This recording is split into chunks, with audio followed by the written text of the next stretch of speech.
Hey, it's David Code 6 Customs. I'm doing another video about the day-to-day life here in Code 6 Customs Watch Central. I'm going to be unboxing some movements.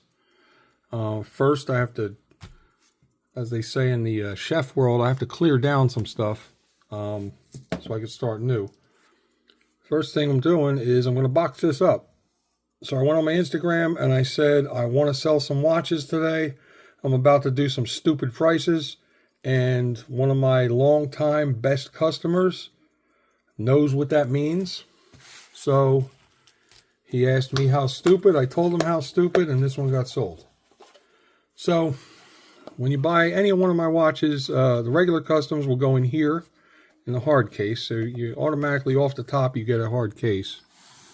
I do all the extra links. Basically, when I build it, I size it to a 7.5 to do the photo shoot or photo shoots, and I keep the extra links. I send them to you, and I also, I don't want to be a liar, if I have screwdrivers in stock, I send them also, so you can adjust your own bracelets. The majority of my customers already have them. But I send them nonetheless. So you get the full gamut. You get your travel case, the hard case. It actually protects it very well in shipping. You get your extra links. And you get a screwdriver that I check to make sure it fits your screws. And it does. So when you get it, you're going to get the screwdriver, the extra links, under the foam. The masterpiece goes in, and that's how you get it. So, we'll get that one out tomorrow morning. I'm also trying a little different format with the video because, you know, the vertical, the 1x1, we'll see if we can fill the YouTube screen a little better today. So, like I said, what I do is I get a lot of movements in, and I sort them, and I pick out the best of the best. I do what I need to do to make sure they're good runners here in Code 6 Custom Watch Central. So then they come to this stage where I'm monitoring them just to see how good they are going to run.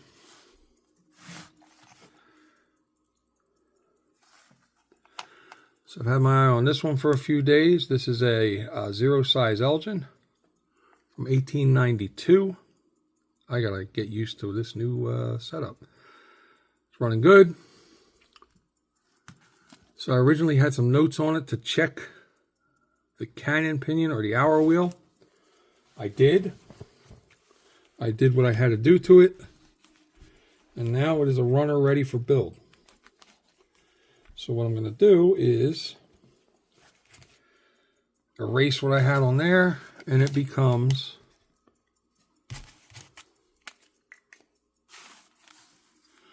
a runner ready for build.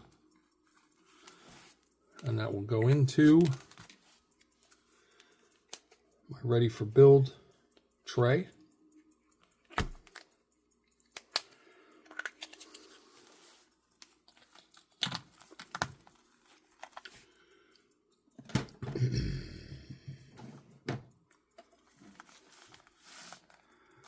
This is a 6 size I've been looking at for a few days. I did my normal whamma jamma to it. That is a two-tone movement. That is beautiful. So this will be ready for build either in this format with that dial, or we could possibly swap on a fancy dial if somebody wants it. There's a lot of stuff we could do. But that movement has proven itself, and now it is ready for build. On my cheap rubberish tablecloth. This guy is a 12 size. This will be a 44 millimeter. The dial might need a little cleaning up, but this one has proven itself. It is a runner ready for build. So we'll do the same thing to that.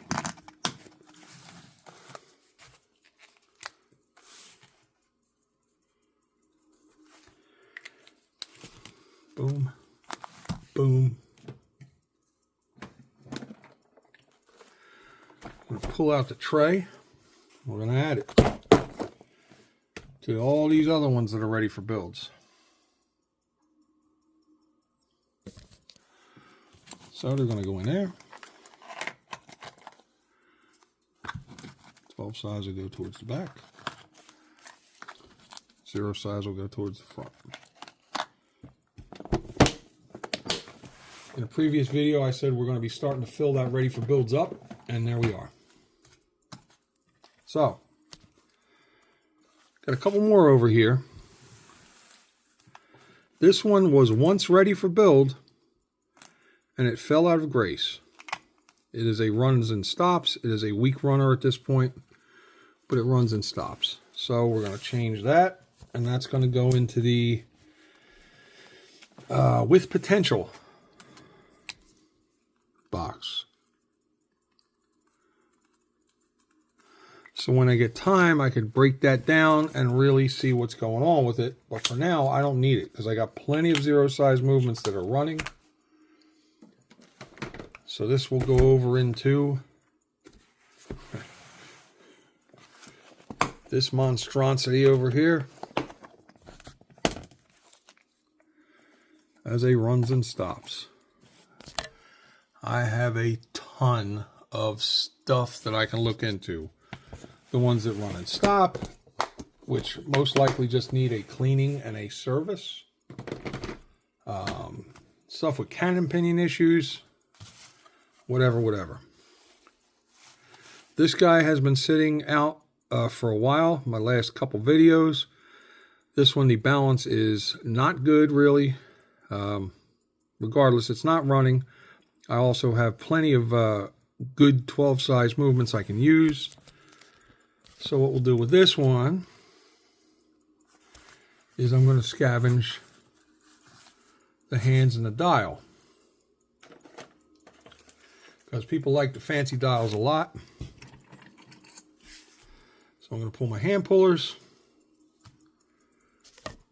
from over there. Everything's within hand's reach because I'm crazy like that. I get my hand pullers. Now this is tough, reaching around this. But you protect the dial with plastic, and you try to gently get under them, and boom, there's the minute hand is off. The hour hand doesn't look like there's much space to get under it. So I'm going to get a little screwdriver and very gently try to get under that to move it up a little bit so that I can get the hand pullers under it. That mother is in there too. As you see me screwing with this thing started running again and stopped. So it may run in some positions, it stops in others. Tells me it's got a bad staff or something. But again, I really don't need to dig into this one. I have plenty of 12s that run well. So there's the other hand off. These people really like these fancy hands. With the seconds hand, you use the same little screwdriver. You gently get under it. You don't want to, definitely do not want to break off the seconds pinion. But you do want to get under it a little bit. Enough to maybe get some tweezers under it. I said enough to maybe get some tweezers under it. Or if you don't want a chance busting up the cannon pinion, or not the cannon pinion, the seconds pinion, I'm just going to pull the dial off and let the dial move the seconds hand off.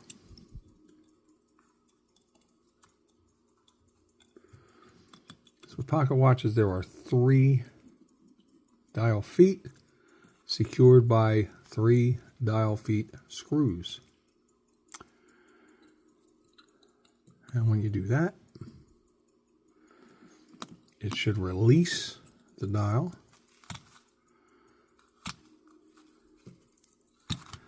But not with the seconds hand under there. And there's nothing to pry the dial. So you got this ridge all the way around. So this dial isn't going to come off as easily as I would like it to. Just like the seconds hand isn't coming off as easily as I'd like it to. Come on, you black bastard. That set of tweezers left a little bit to be desired. So we switch. These are uneven, I believe. Yeah, they're toast. You can see that one side shorter than the other. That's that bullshit. So for this, dial feet should be free. I can hear it rattling a little bit. I'm hoping the dial just comes out. Look at that, like a friggin' pro. So that is, reaching around looking stupid. That is a dial washer, which sits on the, wow. I love my other, might have to go back to 1-to-1 ratio because this is a bitch right here. All right, so that dial washer sits on the hour. Motherless. Settle down. So that sets on the hour wheel. You should bend it up when you put the dial onto it. Dial puts pressure on the dial washer. Dial washer keeps pressure on the hour wheel, which in turn keeps engaged and doesn't slip. Because when there's no pressure on the hour wheel, this is just sitting on here. And it can ride up and cause the movement to run, but it won't move the hands. So, again, I don't need to worry about that too much because I am not worried about doing anything or recovering that movement for any reason. So I got to mark these. This is... All right, so I can, even if I forgot what type of movement this is, that's the seconds pinion. So it'll be at 6 o'clock. So the stem will be at 12. If it was a hunter, seconds pinion would be down this area. So I'm going to mark this so I know the size.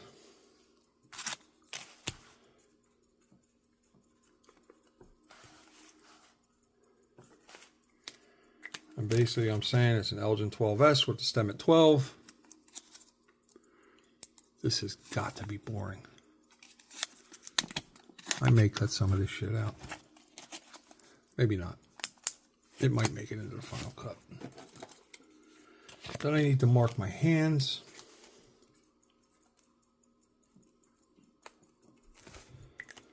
Because hands aren't really universal. A lot of people, a lot of my customers go, well, why can't you just use those hands on this? And the answer is because Elgin fans' hands will not fit Waltham's without modification, and Hamilton hands will not fit Elgin without modification. They're not interchangeable. So these get marked. This guy will probably go into the scavenged parts bin. I'm not sure. The parts will go away. This guy has never been a good movement. It has never had a good balance. It doesn't have a whole lot of promise. The dial is not bad. Not bad. So I will scavenge the dial. I have a ton of these dials in 0 size, but you never know when you might need a seconds hand.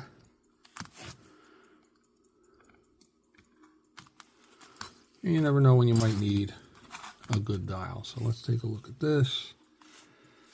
Try to get it in focus. Much easier said than done.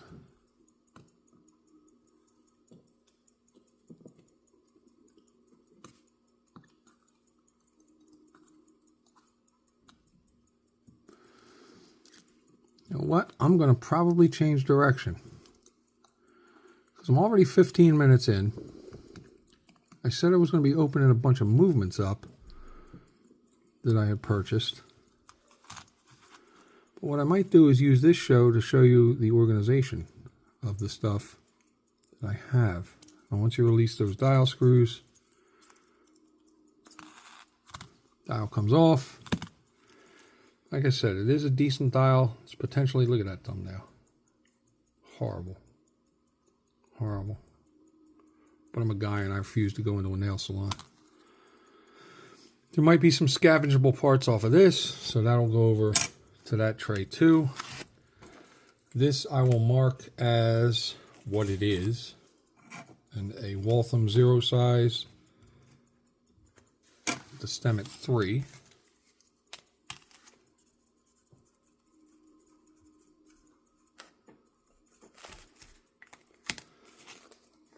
Yeah, look at that. I just called an audible and I'm going to be doing something quite a bit different. No movements today. This, by the way, is a Breitling 41mm GMT. I show this because wifey bought it for me. Good wifey. Very good wifey. You know, I bought her some nice stuff too, but that's pretty cool, I think. All right. So,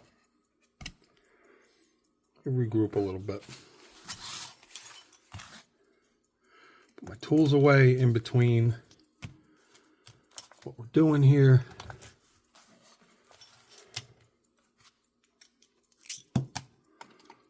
Place for everything and everything in its place. I have to be organized or I can't function. You know what? I was about to put these beat up tweezers back. That's the sound of the garbage can. These will take the new lead roll. Alright, I'll keep this for the next pair of tweezers that I put in there. Okay. So you see I mark everything. And there is a reason for that. I showed this in an earlier video. This is a binder full of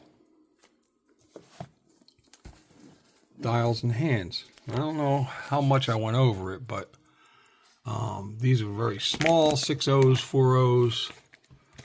These are 3 O's, Walthams, 3 O Elgins.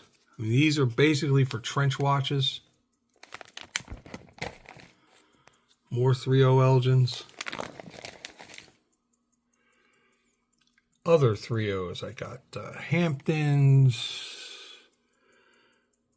That's a beautiful little Hampton. The reason I really can't use Hamptons in anything but trench watches is because they're lever set. So I have a couple of a crown with no dial feet, and you're actually seeing through to the Waltham 0 size. So we got a bunch of 0 size. We got a bunch of Elgin 0 size. I'm about to do a build with that one, I believe. I got stuff. And more stuff. And more stuff. These are Swiss. If I ever happen to, that's a really cool one. If I ever happen to do a Swiss build, or find a way to do it. Look at this thing. This is very cool. Look at that. Look at that. That is so, I think it's cool. I'm a freaking watch geek, but and the way you can tell it's Swiss is because it only has 2 dial feet. Americans have 3. So regardless, a lot of times I just hang on to stuff. Seth Thomas again. Seth Thomas, for the most part, is lever set. I've got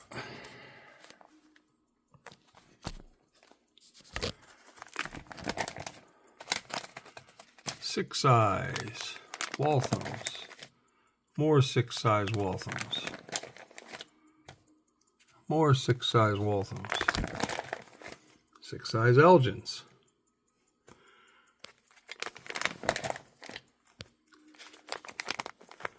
12-size Walthams. More 12-size Walthams. These will be 44mm watches. And now we're into the 12-size Elgins, which is where I was coming. So I could give that guy a new home.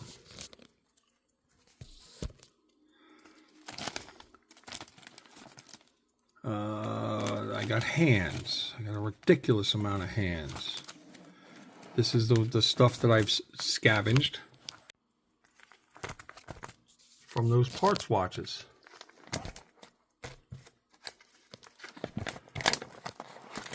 So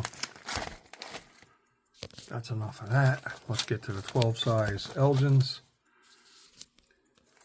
This page is booked solid. And look at that. I don't even have a space for more 12-size Elgins. That's horrible. It's Walthams. Oh, here you go. Dope. I'm a dope. Your friendly neighborhood dope. So we're going to put these in here.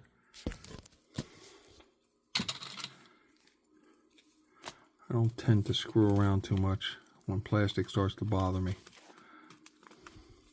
Get you in there. And then, oh, here you go. Here's a 0-size Waltham dial that I have to go back and insert gently.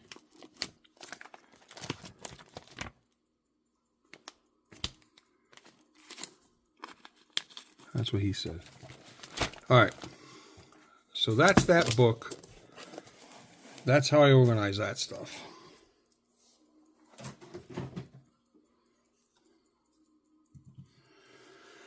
I believe I started talking about this tower in a previous that's horrible. Previous videos. So let's shoot through some of these. Why not?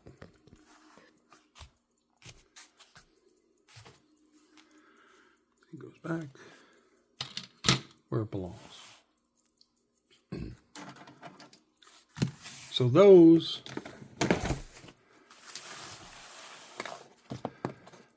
I will go on the Pocket Watch database. I will identify them by year and model. And they will end up like this. Balance free.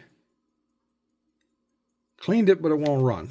So most likely that is a mainspring problem. Parts only. It's got a good balance.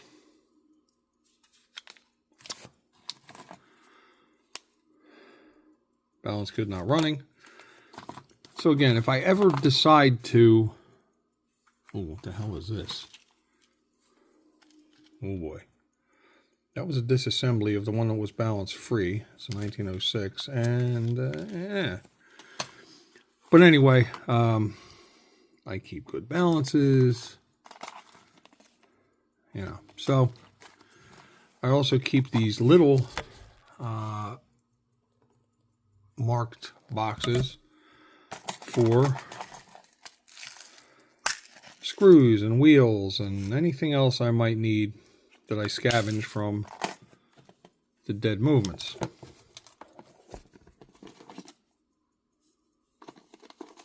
Sorry, I just saw something that kind of caught my eye. It said private label. I like private label stuff. One step above the scavenge parts is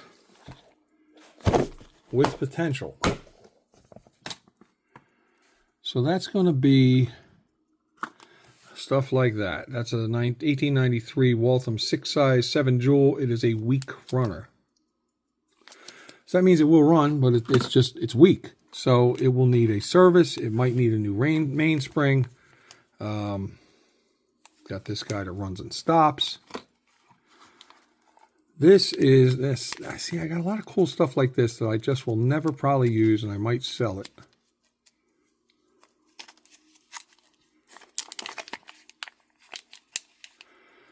This is, and I have it listed as an unknown. cool that dial is. It's a Columbus. I believe it's a lever set.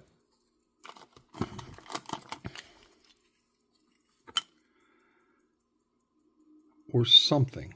I'm gonna go with or something because it's not a lever. That's more like an Elgin clutch. Regardless, balance isn't good. Pretty movement, just not much I can do with it. But if I ever come up with a Columbus that I can use, that dial's going to come into play probably. Got a Century without a seconds hand, balance free and it's wound tight, so that I really haven't even dug into at all.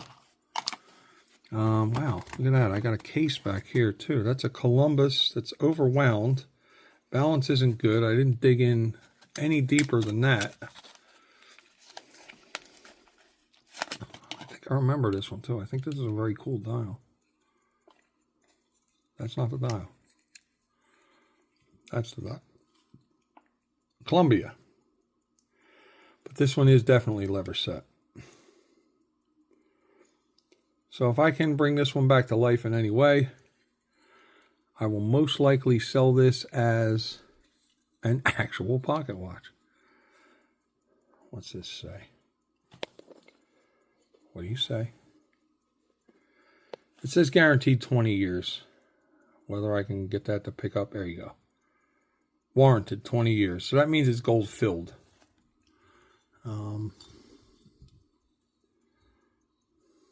There's the movement. Balance is not happy. So this isn't a runner. It just is what it is.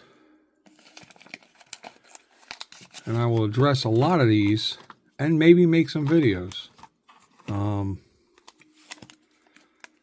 In future videos, I'll address these and see if I can bring any of them back to life and move them into the runners or ready for builds. This caught my eye. It's an Elgin, but it's an M.E. Levens from Fulton, Missouri. So that's a private label Elgin. Not something you see every day. Well, that looks like it has potential. And true, it runs and stops. Possible bad balance, but that looks like it's running pretty nice. Change position and it stops. So I've correctly notated that one. So yeah, so these are the potential. I have the 6S with potential. I have 10s, 12s, and 16s with potential. I think I showed you the runners. Maybe, maybe not. Maybe not. So this is my runners box.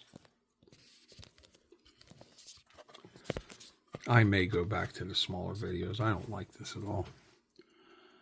He says to himself. So here's a couple. There's another private label. It's a C.J. Barnes and Bro from Louisville, Kentucky. Private label, 6 size. Very interesting.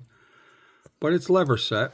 And again, my watches, the conversions, I can't do lever set. And it's a bastard child. So I don't know if this was done in two-tone on purpose or if it was thrown together with oddball parts from other movements.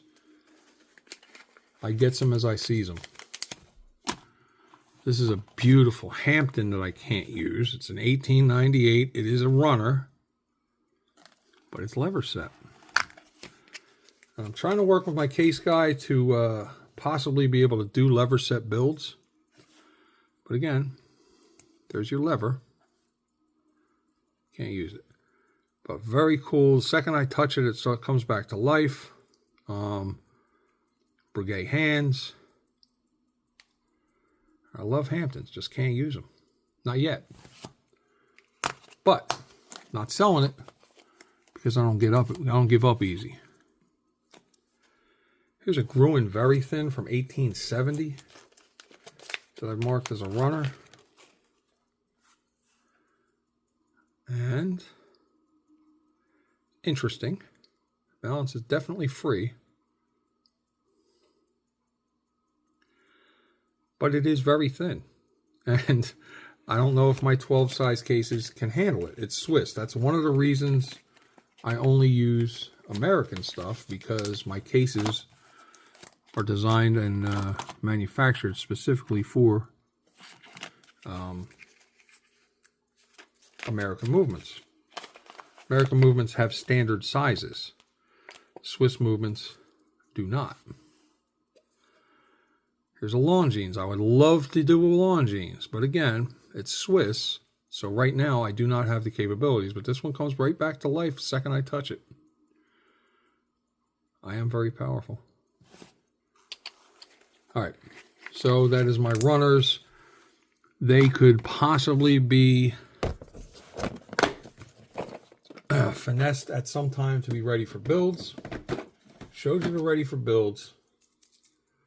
There's a case marked lockups, which I'm not going to bore you with right now. That is just the ones that people have put deposits on. I have a tray full of projects.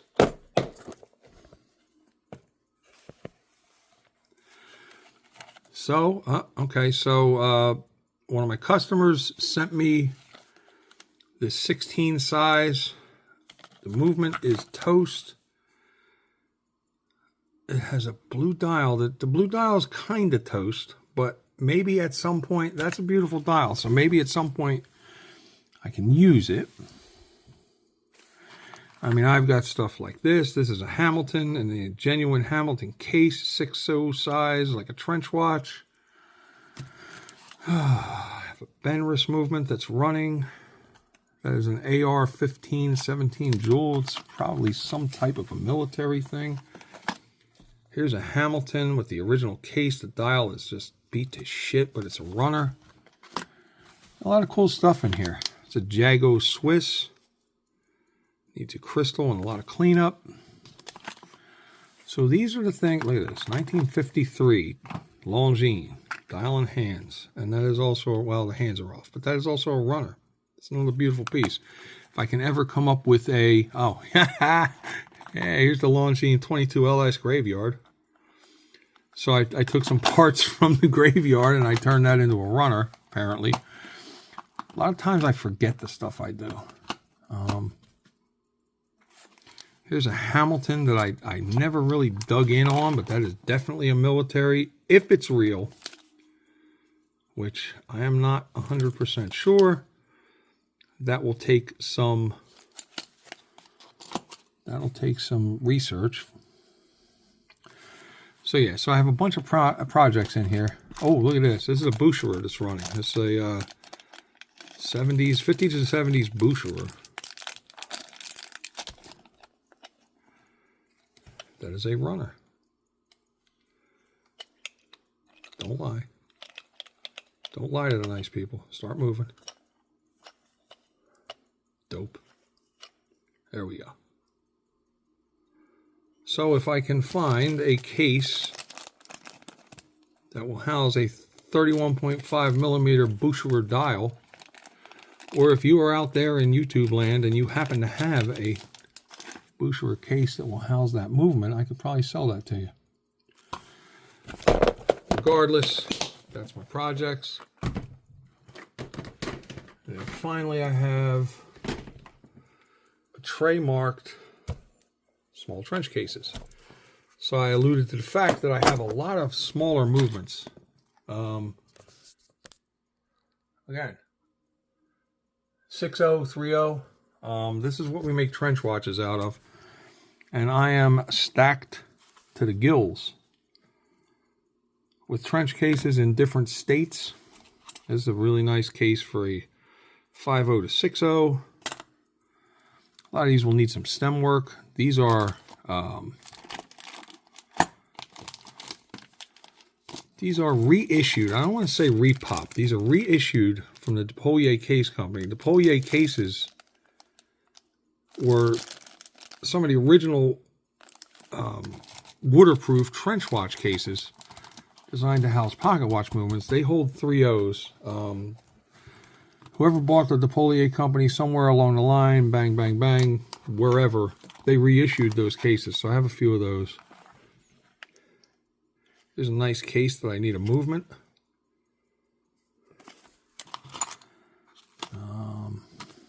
I got a lot of stuff. This is a Star White Case Company. It's for a 3/0, but it housed a 4/0 with a spacer when I got it.